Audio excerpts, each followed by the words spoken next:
அந்த காட்டில் ஒரு சித்தர் அமைதியாக வாழ்ந்து வந்தார். அவர் வாழ்ந்த இடம் மிக எளிமையானது. ஒரு பெரிய மரத்தின் கீழ் சிறிய ஆசனம், அருகில் ஓடும் ஓடை, சுற்றிலும் பறவைகளின் குரல். அவருக்கு உலக வாழ்க்கையின் சலசலப்போ ஆசைகளோ எதுவும் இல்லை. தியானமும் இயற்கையோடும் ஒன்றிணைந்த வாழ்வே அவரின் ஆனந்தம். அதே நேரத்தில் தூரத்தில் உள்ள ஒரு பெரிய நாட்டில் ஒரு மன்னர் வாழ்ந்து வந்தார். அவருக்கு எல்லாமும் இருந்தது: அரண்மனை, செல்வம், படை, மக்கள், புகழ். ஆனால் மன அமைதி மட்டும் இல்லை.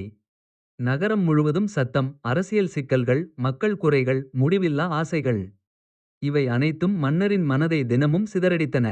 என்னிடம் எல்லாம் இருக்கிறது, ஆனாலும் நான் ஏன் அமைதியாக இல்லை என்று அவர் அடிக்கடி யோசித்தார்.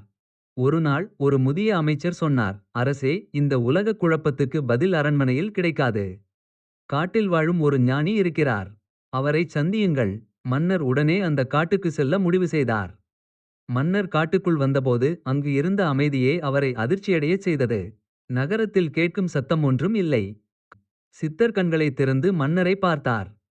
எதையும் கேட்காமல் சிரித்தார். மன்னர் சொன்னார்: சுவாமி, நான் ஒரு பெரிய நாட்டின் மன்னன்.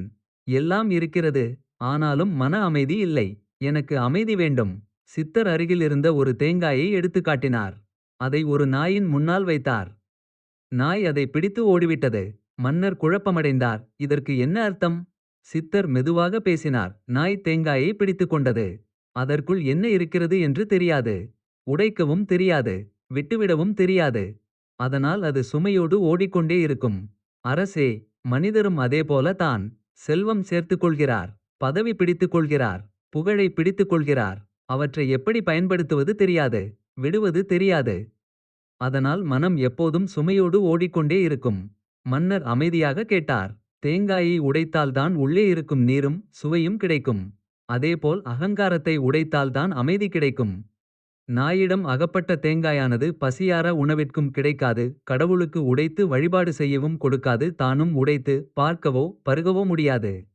கதையை கேட்டுக்கொண்டிருக்கும் நீங்களும் உங்கள் குடும்பத்திற்கு அரசன் அல்லது அரசி என்பதே உண்மை. குடும்பமே நாடு. உங்கள் உறவுகளே நீங்கள் காப்பாற்ற வேண்டிய மக்கள். உங்களது மனதின் அமைதி, கருணை மற்றும் அரவணைப்பே மகிழ்ச்சியான அரசாட்சி என்பதை உணருங்கள். சரி என்றால் சப்ஸ்கிரைப் செய்து கொள்ளுங்கள். நிறைய கதைகள் அனைவருக்கும்.